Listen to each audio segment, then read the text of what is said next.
Ya, terima kasih untuk Bapak Teo, terima kasih semua yang sudah hadir. Saya percaya hari ini memasuki sudah akhir bulan 11. Saya percaya setiap orang-orang di tempat ini yang menantikan setiap janji Tuhan, tetap percaya, tetap semangat. Apapun yang nanti Tuhan kerjakan, kita percaya kita tidak melihat hasil, tapi rancangan Tuhan, rancangan damai sejahtera, rancangan luar biasa buat kita. Ya, ayo sama-sama hari ini kita belajar firman ya. Sama-sama kita hari ini merenungkan firman. Apa yang ingin Tuhan sampaikan buat kita hari ini. Di akhir penghujung bulan 11 ya. Akhir bulan di bulan 11 ibadah kita yang terakhir. Nanti kita sudah ketemu lagi di ibadah di bulan depan di bulan 12 ya. Kita akan langsung mulai ya. Kita semua kalau memang mau buka Alkitabnya silakan. Kita akan mulai di hari ini yang Tuhan mau sampaikan di Lukas 18. Sama-sama kita belajar. Lukas 18 ayat 9 sampai 14. Ya. Ayat 9 sampai 18. Ya, saya akan mulai baca. Perumpamaan tentang orang Farisi dengan pemungut cukai. Dan kepada beberapa orang yang menganggap dirinya benar, memandang rendah semua orang lain. Yesus mengatakan perumpamaan ini. Ada dua orang pergi ke bait Allah untuk berdoa. Yang seorang adalah Farisi dan yang lain pemungut cukai. Orang Farisi itu berdiri dan berdoa dalam hatinya begini. Ya Allah, aku mengucap syukur kepadamu. Karena aku tidak sama seperti orang lain. Bukan perampok, bukan orang lalim, bukan pezina, dan bukan juga seorang seperti pemungut cukai ini. Aku berpuasa 2 kali seminggu. Aku memberikan 1/10 dari segala penghasilanku. Tetapi pemungut cukai itu berdiri jauh-jauh. Bahkan ia tidak berani menadakan ke langit, melainkan ia memukul diri dan berkata, Ya Allah, kasihilah aku, orang berdosa ini. Aku berkata kepadamu, orang ini pulang ke rumahnya sebagai orang yang dibenarkan Allah. Dan orang lain itu tidak. Sebab barang siapa meninggikan diri, ia akan direndahkan. Dan barang siapa merendahkan diri, ia akan ditinggikan. Ya, kita sering banyak ya mendengar orang Farisi, pemungut cukai di dalam perjanjian baru. Tapi sekali lagi saya akan jelaskan dulu sebelum kita masuk lebih lagi. Orang Farisi ini siapa? Yang sudah saya bahas. Orang Farisi ini golongan orang yang dihargai, seorang kelompok di dalam bangsa Yahudi yang dihargai. Dia mempunyai dihargai, dihormati. Dia seperti seorang imam yang mengerti semua ajaran, mengerti tentang kebenaran. Tetapi semua yang mereka lakukan, orang Farisi ini lakukan hanya untuk mencari popularitas, ketenaran, juga pujian dari manusia. Jadi dia tidak melakukan untuk Tuhan, tapi melakukan untuk menunjukkan bahwa dia ini seorang yang harus dihargai, dilihat, dihormati dari kalangan bangsa Yahudi. Ya, jadi orang Farisi ini kelompok yang berkuasa, yang memiliki pengaruh di Israel pada zaman Tuhan Yesus. Ya, pemimpin keagamaan bangsa Yahudi. Orang yang menganggap dirinya kaum beragama, yang saleh, yang melebihi segala sesuatu, dia mengerti segala ajaran. Bahkan hanya dia beribadah ini hanya mencari apa? Mencari supaya orang mengenal dia, supaya orang memuji apa yang dia lakukan. Jadi ibadah yang dilakukan orang Farisi ini bukan ibadah yang datang dari hati, tapi hanya ingin pujian manusia. Ya. Jadi keagamaan mereka ini kalau saya mau katakan keagamaan yang kepura-puraan dan munafik. Hanya dikagumi manusia. Jadi saat mereka berdoa, mereka tunjukkan mereka ini seorang yang saleh, atau mereka menunjukkan diri mereka yang paling benar. Yang lain itu belum tentu benar. Inilah kaum Farisi. Ya, pemungut cukai. Saya cuma mau berikan sekarang pengertian pemungut cukai. Pemungut cukai ini orang yang bertugas. Kita tahu orang yang bertugas mengambil pajak dari rakyat kecil dan menyetorkan pada kerajaan Romawi di zaman Tuhan Yesus di Perjanjian Baru. Dia mengerjakan banyak hal dan mereka ini adalah kelompok yang dibenci oleh rakyat kecil. Karena apa? Karena pajak mereka ini cukup menjerat rakyat kecil ini. Cukup membuat rakyat kecil ini kesusahan untuk membayar pajak. Tapi mereka tidak mau tahu keadaan dari rakyat kecil ini. Sehingga mereka digolongkan pada waktu bangsa Yahudi ini sebagai orang yang najis. Orang yang penuh dengan dosa. Orang berdosa. Kenapa? Mereka menarik pajak. Memberikan pada pemerintah Romawi. Bahkan mereka juga menyalahgunakan kekuasaannya. Mungkin pajak yang seharusnya ditagih cuma sekian, mereka menambahi untuk kantong sendiri. Jadi rakyat ini nggak suka dengan keberadaan mereka ini.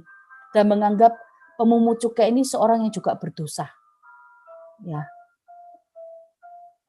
Ya. Dan apa yang pemungut cukai lakukan ini kebanyakan menguntungkan diri sendiri. Kelihatan sekali di kalangan masyarakat kecil atau rakyat kecil di pada waktu itu. Tapi yang mereka lakukan ini banyak sekali menyusahkan rakyat kecil. Ya, beda sama orang Farisi ya. Orang Farisi, orang yang ingin dilihat, dipandang, dia merasa dirinya paling benar. Kalau pemungut cukai ini adalah orang yang berdosa. Ya, di kalangan bangsa Yahudi. Ya. Kenapa kok Tuhan membenarkan pemungut cukai ini? Kenapa kok Tuhan membenarkan pemungut cukai ini? Padahal Tuhan ini benci loh dengan dosa. Tuhan tidak suka dengan dosa. Tuhan tidak mau anaknya hidup dengan ada kompromi dengan dosa. Kenapa? Kok Tuhan membenarkan dia? Kok tidak membenarkan orang Farisi ini? Kalau dikatakan orang Farisi ini orang yang tidak pernah merugikan. Tidak pernah merugikan. Bahkan orang Farisi ini, kelompok Farisi ini menyanjung Tuhan. Mereka menyanjung Tuhan, mereka melakukan apa yang menjadi kehendak Tuhan, memberikan perpuluhan. Bahkan mereka ini orang yang berjalan dengan keagamaan yang luar biasa di dalam kehidupan bangsa Yahudi. Hukum Taurat yang mereka kerjakan, mereka mempraktikkan hukum Taurat, bahkan mereka mengajarkan hukum Taurat pada bangsa Yahudi. Kenapa kok pemungut cukai ini yang berkenan di hadapan Tuhan? Di firman ini Tuhan katakan, pada pemungut cukai ini orang berdosa. Saya cuma mau katakan, Tuhan membenci. Benar, Tuhan membenci perbuatan dosa. Tetapi Tuhan juga mengasihi orang-orang berdosa. Kenapa kok saya katakan itu? Karena Tuhan Yesus datang bukan untuk orang sehat, tapi untuk orang sakit. Tuhan Yesus tidak datang untuk orang benar, tapi orang salah. Ya. Jadi Tuhan ini juga mengasihi orang berdosa. Terlebih orang yang mau bertobat, yang mau meninggalkan dosanya. Tuhan melihat kedalaman hati kita hari ini. Apa yang saat ini mungkin hari ini kita punya kesalahan di masa lalu. Kita datang sama Tuhan, memohon ampunan. Tuhan mengampuni. Bahkan Tuhan memulihkan segala keadaan kita. Tuhan juga melihat hati kita. Apakah kita ini bertobat sungguh-sungguh atau hanya menyesal. Tapi seringkali saat ini manusia di dalam dunia ini kadang-kadang ngomongnya, aku mau melakukan pertobatan Tuhan. Tapi apa yang terjadi? Hanya penyesalan. Kenapa? Seringkali kita ini jatuh dengan dosa yang sama dalam kehidupan kayak sehari-hari kita. Ayo, Tuhan mengampuni kita semua. Tidak ada yang terluput, Tuhan memberikan pengampunan. Pengampunan dosa ini selalu Tuhan berikan dalam kehidupan kita. Tapi janganlah kita menjadi seorang yang menyalahgunakan kasih karunia Tuhan dalam kehidupan kita. Kalau Tuhan sudah mengampuni, kerjakan, tinggalkan dosa kita. Lahirlah sebagai manusia yang baru. Ya. Jadi apa yang menyebabkan pemungut cukai ini pulang dengan pembenaran? Dia datang sama Tuhan.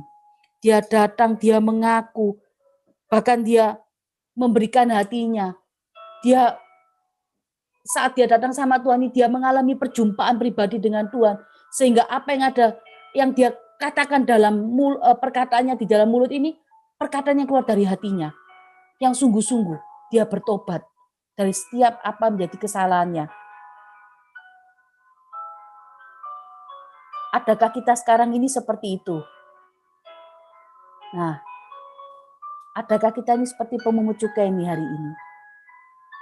Yang datang sama Tuhan bawa hati, datang sama Tuhan, tidak hanya bawa penyesalan, tapi bawa pertobatan sungguh-sungguh yang kita kerjakan. Apa yang membedakan pemungut cukai ini dengan orang Farisi? Respon hati. Respon hati. Apa itu respon hati? Respon hati berbicara sikap hati yang benar saat datang kepada Tuhan. Sikap hati yang benar ini apa? Tidak merasa diri kita ini paling benar. Tidak merasa diri kita ini paling benar sehingga orang lain tidak benar. Tapi respon hati ini membawa kita ini datang merendah sama Tuhan. Bahwa kehidupan kita ini butuh Tuhan. Bahwa kehidupan kita ini kalau tanpa Tuhan semuanya tidak bisa kita kerjakan. Ini bedanya pemungut cukai dengan orang Farisi ini. Walaupun pemungut cukai ini dosanya banyak. Dia mengambil apa bukan menjadi haknya, bahkan menambahi, menyalahgunakan kekuasaannya. Tapi respon hati dia saat dia datang sama Tuhan, itulah yang membuat Tuhan membenarkan dia. Pulang dengan pembenaran, pulang dengan kemenangan hari ini. Kenapa kok Tuhan katakan, saya katakan respon hati? Karena respon hati ini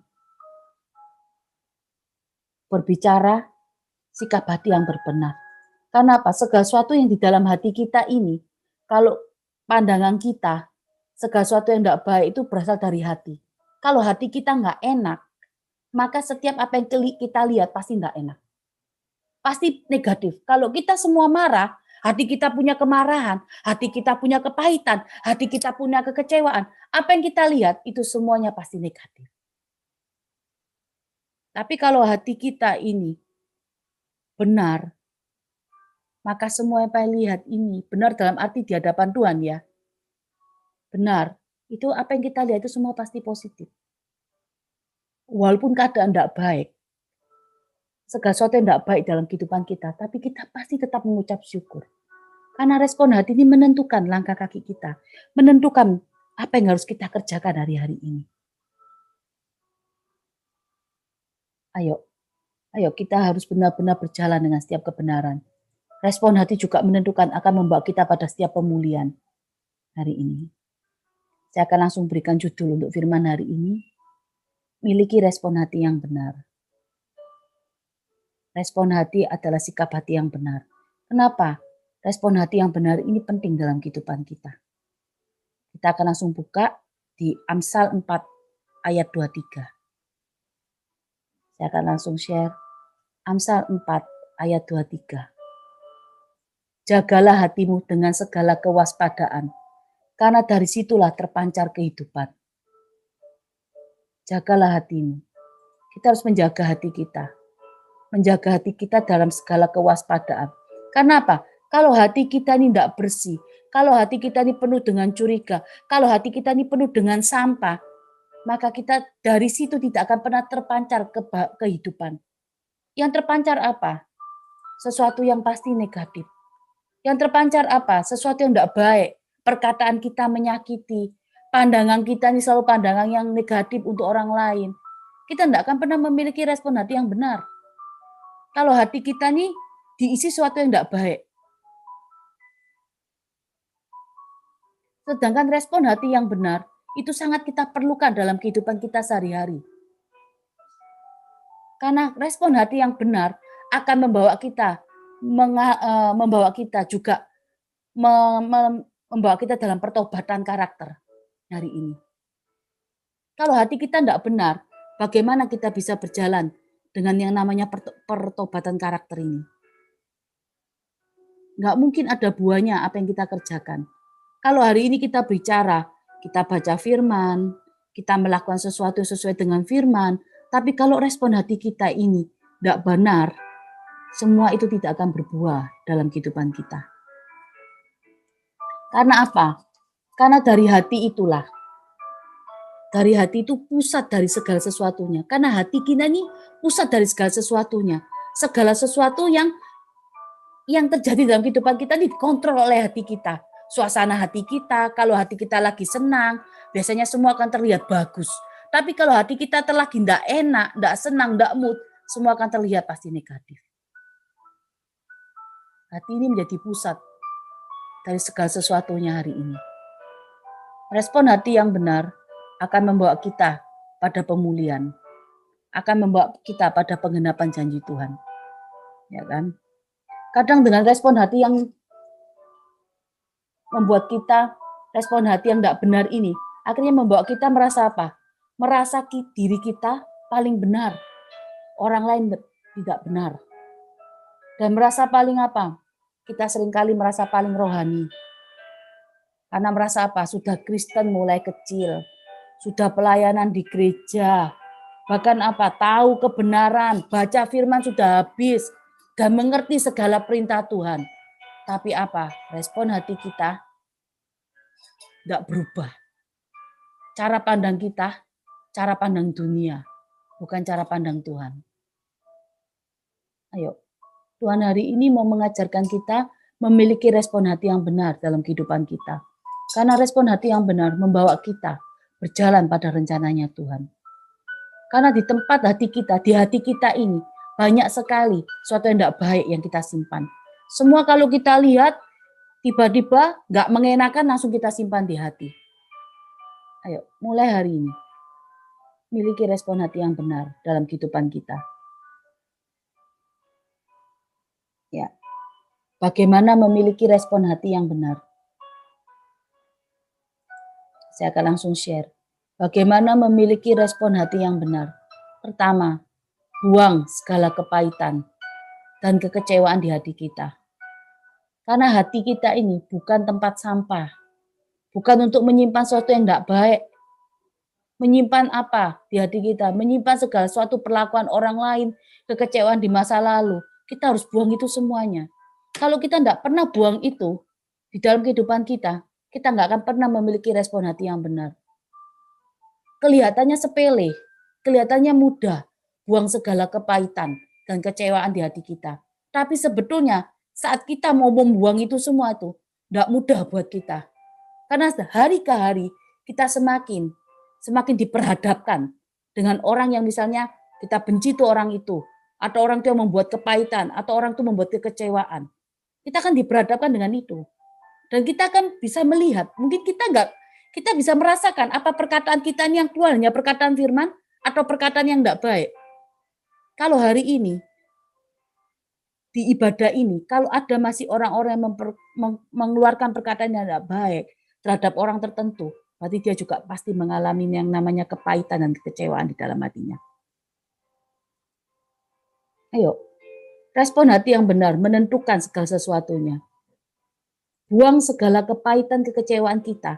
Kita hidup memang harus harus berhadapan dengan orang yang menjengkelkan, orang yang mengecewakan, bahkan masa lalu yang tidak baik. Karena apa? Karena orang yang menjengkelkan masa lalu yang tidak baik, keadaan yang tidak baik, sebetulnya itu menghantar kita pada penggenapan janji Tuhan hari ini. Tapi respon kita salah.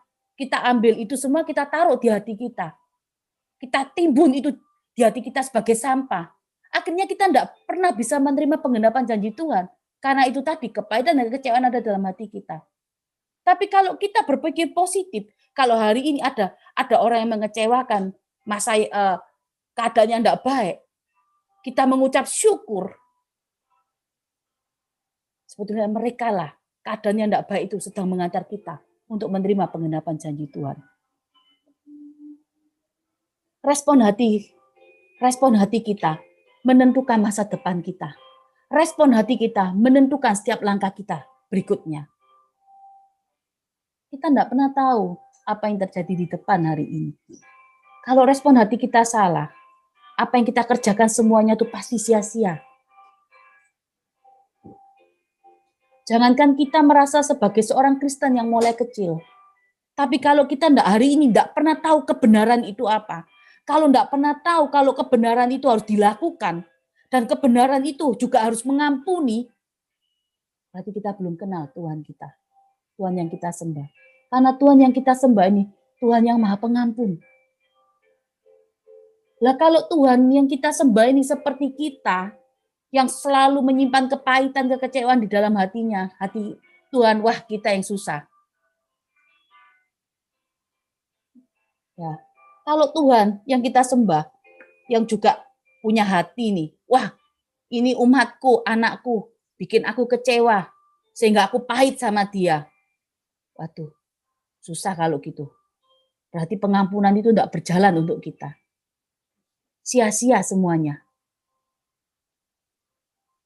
Ya, Tuhan aja mengampuni. Tuhan selalu membuka tangannya. Apapun yang kita lakukan, walaupun salah, Tuhan selalu mengampuni kita. Bahkan Tuhan tidak pernah meninggalkan kita. Tuhan selalu menemani kita di setiap musim kehidupan kita.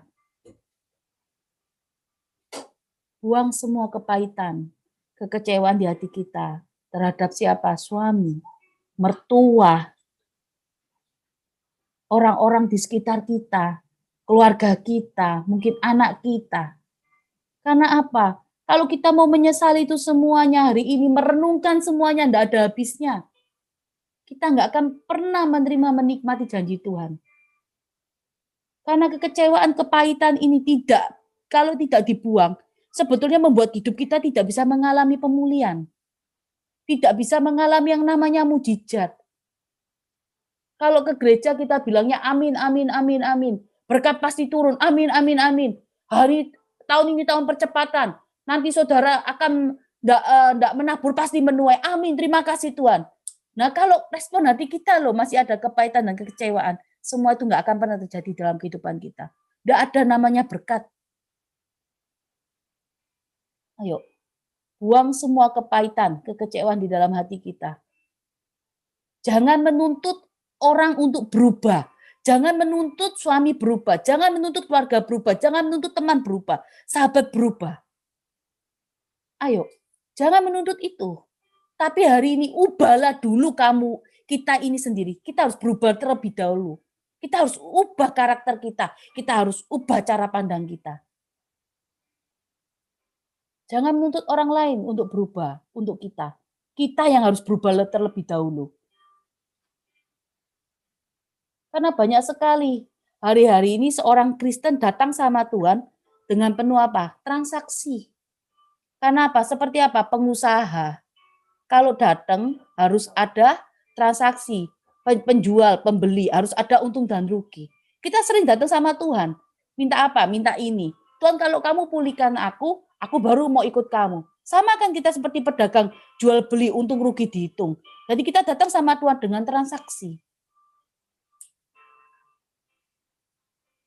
Ayo. Jangan datang dengan Tuhan bawa transaksi. Jangan datang sama Tuhan bawa ilmu dagangmu. Jangan datang sama Tuhan bawa apa yang kamu punya. Tuhan tidak butuh itu. Tuhan cuma butuh orang yang mau dibentuk hari ini. Tuhan cuma butuh orang yang mau mengerti rencananya. Melakukan apa yang menjadi kehendaknya. Tuhan tidak butuh kita. Kita yang butuh Tuhan hari ini. Kalau saya cuma mau katakan sedikit, mungkin saya mau kesaksian. Berapa waktu yang lalu saya melayani untuk pelepasan. Saya cuma mau katakan, mungkin ada di tempat ini saudara-saudara yang mungkin sudah pernah mengalami pelepasan. Pelepasan dari kuasa gelap, pelepasan dari kepahitan, segala sesuatunya lah ya. Tapi bagi saya, pelepasan itu nomor 2. Kenapa kok saya katakan nomor 2? Penting banget? Enggak terlalu penting menurut saya. Yang penting satu, kenali firman. Belajar mengenal suara Tuhan melalui firman. Kalau kita sudah belajar mengenal firman, baca firman terus, apa yang tidak baik dalam tubuh kita, misalnya kita lagi disantet, misalnya kita lagi diguna-guna orang, itu semua pasti akan lepas dari tubuh kita. Karena apa? Saat terang masuk, kegelapan keluar. Kenapa kok saat orang pelepasan tidak jadi lebih baik sebetulnya sesudah pelepasan? Banyak yang seperti itu. Banyak sekali saya lihat, setelah pelepasan berpikir pasti baik orang ini. Pasti akan jadi baik, ekonominya baik, karena sudah tidak ada lagi setan-setan yang bikin bangkrut pekerjaannya. Kan itu kan yang dipikir kita secara manusia dunia. Kalau pelepasan, sudah tidak ada lagi setannya yang bikin bangkrut, kesialan sudah tidak ada, hidupnya di dalam Tuhan Yesus. Ya, tapi satu, respon hatinya masih salah. Sesuatu yang sudah keluar, dia harus ngisi dengan firman. Hidupnya harus diisi dengan firman. Karena apa? Kalau tidak diisi dengan firman, yang kembali lebih jahat lagi. Karena apa? Kalau saat kita diisi terus dengan firman, setiap hari kita baca firman, kita melakukan firman, kita mendengar instruksi Tuhan, setiap hari kita dengar perintah Tuhan, kehidupan kita pasti jauh lebih baik, jauh lebih bagus. Tidak ada namanya yang hidup tidak ada penyertaan. Pasti ada penyertaan. Kenapa? Karena firman yang kita praktekkan terus. Firman masuk terus. Firman menjadi daging dalam kehidupan kita. Kalau hari ini saudara mungkin bertanya, loh tapi tetap loh Ci, kalau baca firman, tetap loh masih ada kedagingan saya. Benar, masih ada. Tapi kan sedikit, kecil. Firman yang lebih besar. Lah kalau hari ini saudara, hari ini saya melayani pelepasan, dia dilepas, tidak semakin baik, tapi semakin jahat. Kalau bagi saya tidak usah dilepas, biar aja. Nanti kalau saatnya, waktu pelepasan, dia harus bertemu dulu dengan namanya Tuhan Yesus. Karena lihat saudara, saudara lihat di firman ini, saat Tuhan menyembuhkan orang kerasukan, saat Tuhan menyembuhkan orang sakit, apa yang dilakukan? Mereka bertemu dengan Tuhan Yesus. Mereka mengalami yang namanya iman percaya terhadap Tuhan. Karena Tuhan sanggup melakukan itu. Ayo, hari ini saya mau katakan, respon hatimu harus benar hari ini. Kalau respon hatimu tidak benar, siapapun hari ini, kamu tidak akan pernah mengalami yang namanya pemulihan. Tidak pernah akan mengalami namanya pelipat gandaan. Ya. Poin kedua, yang saya akan langsung bagikan, ini poin yang terakhir. Biarkan Tuhan mengambil alih seluruh kehidupan kita. Kita buka dulu di Yeremia 29 ayat 11. Yeremia 29 ayat 11. Bentar.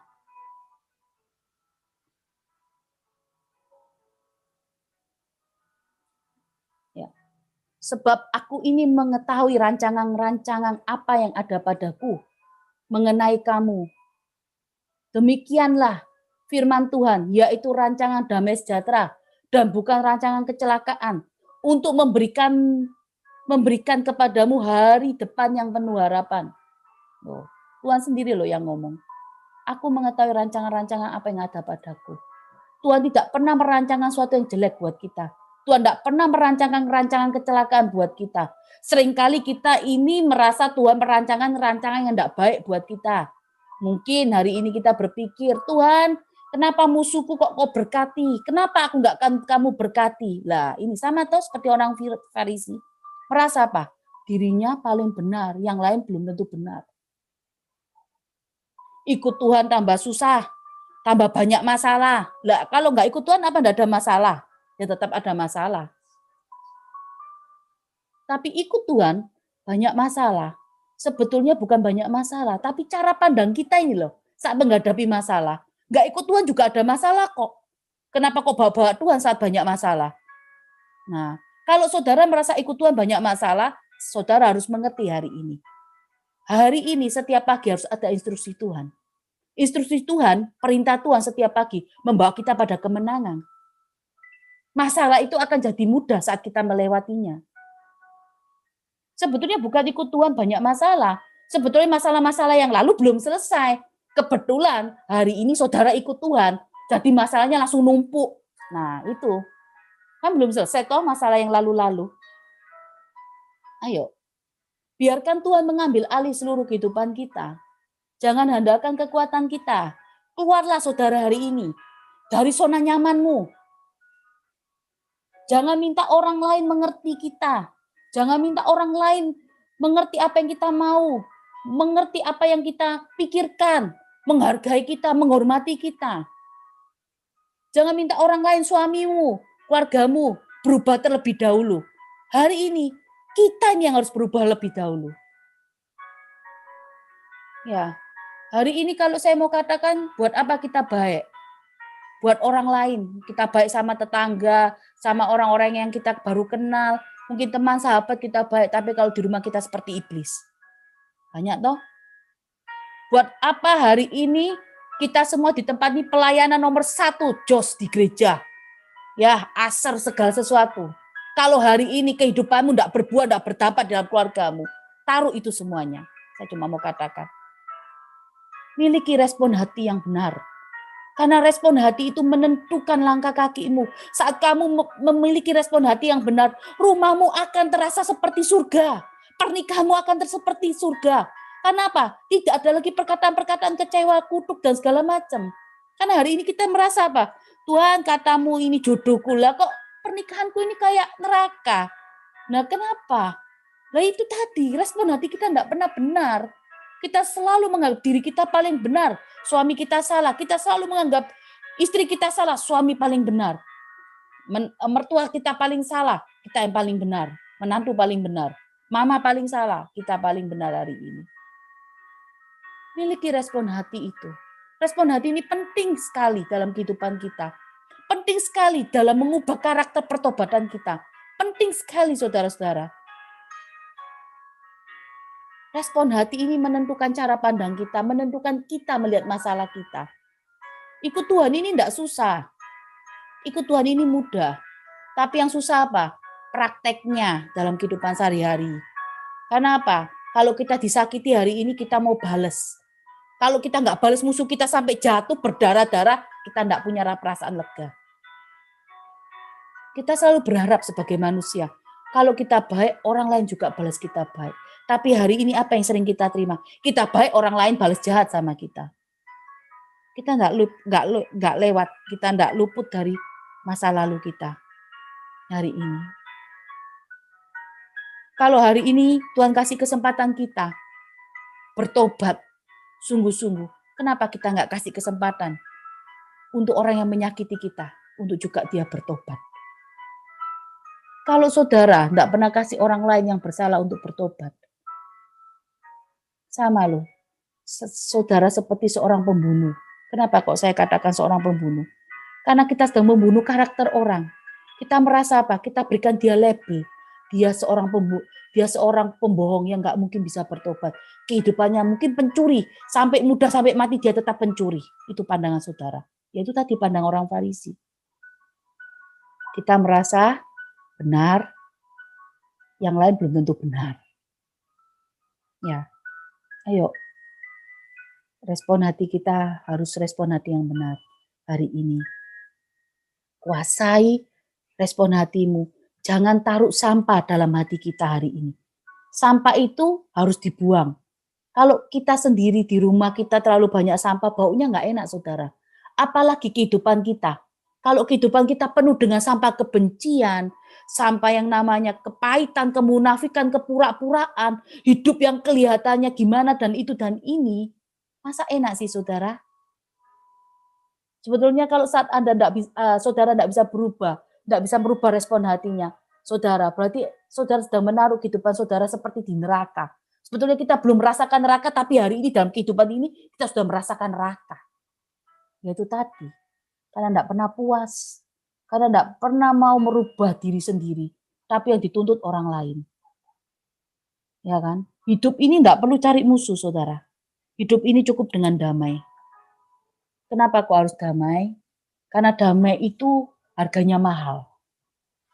Saya cuma mau katakan, kalau kita punya uang besar, kalau kita punya uang banyak, uang besar, uang banyak sekali uang kita. Tapi kalau Tuhan ambil sedikit saja, Tuhan sentil kita dengan damai sejahtera, kita nggak dikasih damai sejahtera. Apa yang terjadi sama kita? Stres, depresi, ketakutan. Uang nggak berarti. Mau kemana pun nggak berarti, saudara. Begitu saudara tidur, kasih obat tidur, nanti bangun lagi takut lagi seperti orang ketakutan. Ya, ayo miliki respon hati yang benar hari ini. Jangan melihat gelanggang orang lain, jangan melihat orang lain jahat diberkati, nggak melok Tuhan aja diberkati. Lah benar, nggak ikut Tuhan diberkati. Lah kita mana tahu kalau orang itu benar di hadapan Tuhan hari ini. Wong kita nggak bisa menilai orang, kita sendiri nggak bisa menilai orang kok. Tuhan ini hakim yang adil. Yang di Tuhan nilai ini sesuatu yang transparan di hadapan Tuhan. Tuhan itu menilai, saudara. Tuhan hakim yang adil. Jangan kita menghakimi orang menurut pandangan kita. Siapa kita ini hari ini? Saya hanya mau sampaikan, ayo miliki respon hati yang benar. Hari ini bagi saudara-saudara yang masih punya kepahitan, kekecewaan di masa lalu, dengan siapapun, berdamailah. Berdamai dengan siapa? Dengan Tuhan dulu. Lepas dan buang itu semuanya. Supaya memiliki respon hati yang benar. Saat saudara berdamai dengan Tuhan, saat saudara memperbaiki hubungan dengan Tuhan, saya tahu nggak bisa langsung, nggak bisa instan. Saya juga pernah punya kepahitan di masa lalu saya. Dan saya juga butuh Tuhan. Untuk apa? Memberikan hati yang baru setiap hari buat saya. Saya juga mengalami kepahitan, saudara. Tapi saya berdoa sama Tuhan. Saya cuma katakan, Tuhan, saya mau melepas kepahitan, saya mau melepas kekecewaan. Saya merasa nggak diperlakukan adil, saya mau melepas itu semua. Tapi tolong saya, Tuhan. Saya nggak bisa jalan sendiri. Saya butuh bantuan-Mu. Saya butuh hati yang baru setiap hari. Dengan berjalannya waktu, dengan berjalannya saya baca firman, semuanya selesai. Selesai sampai hari ini. Jadi kadang kalau melihat orang yang menyakiti kita, apa yang timbul dalam perasaan saya? Kasihan saudara, kasihan orang itu tidak tahu kebenaran. Itu aja. Ya, firman hari ini saya cuma mau sampaikan, miliki respon hati yang benar. Begitu kita memiliki respon hati yang benar, kita akan mengalami yang namanya pemulihan. Kita mengalami apa yang namanya kemenangan. Jangan seperti orang Farisi. Jadilah seorang yang memiliki hati seperti pemungut cukai ini. Datang merendah sama Tuhan. Dia merasa dirinya tidak layak. Tapi Tuhan yang melayakkan dia. Ya, ayo sama-sama kita berdoa. Tuhan, terima kasih untuk setiap firman-Mu. Bahwa kami mengerti apa yang menjadi isi hati-Mu. Kami percaya Tuhan, setiap firman yang ditabur tidak akan pernah kembali sia-sia. Mereka ini orang pilihan-Mu Tuhan. Engkau sendiri yang memilih mereka. Bahkan hari ini saat Kau memilih mereka, Kau juga memulihkan keadaan hatinya. Walaupun hari-hari ini mereka melewati segala keadaan yang tidak baik. Tuhan izinkan mereka juga berdamai dengan sekitarnya, berdamai dengan keadaannya, bahkan mau menerima keadaan mereka dengan ucapan syukur, tidak lagi menuntut, tidak lagi merasa paling benar, tapi hari ini mereka mau datang merendahkan Engkau. Dan kami percaya Tuhan, saat mereka datang merendahkan Engkau, akan ada pemulihan, akan ada kesembuhan, akan ada kemenangan yang Kau. Terima kasih Tuhan, terima kasih. Tutup mulut kami dengan kuasa darah-Mu, kami percaya setiap firman-Mu tidak akan pernah sia-sia, semua yang ditabur, semuanya boleh berbuah dalam kehidupan mereka. Terima kasih Tuhan Yesus, haleluya, amin.